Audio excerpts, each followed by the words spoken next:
దేవుని పరిశుద్ధ నామానికి మహిమ కలుగును గాక. దేవుని బిడ్డలారా, సుంకపు గుత్తదారుడును జక్కయ్య పుట్టివాడై ఉన్నందున మేడిచెట్టు ఎక్కాను యేసుక్రీస్తు ప్రభువును చూడగోరాను.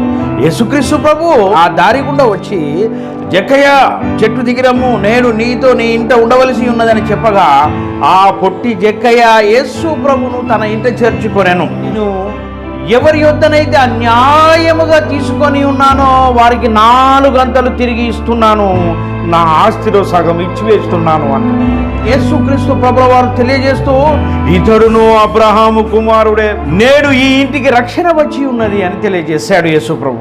చూసినట్టయితే దేవుని బిడ్డలారా, క్రీస్తు రక్తంలో కడగబడినటువంటి ప్రతి ఒక్క దేవుని బిడ్డ గ్రహించవలసినది ఏంటి అని అంటే, అన్యాయముగా ఎవరి యొద్దనైతే తీసుకొని ఉంటారో తిరిగి వారికి చెల్లించే వారిగా ఉండాలి.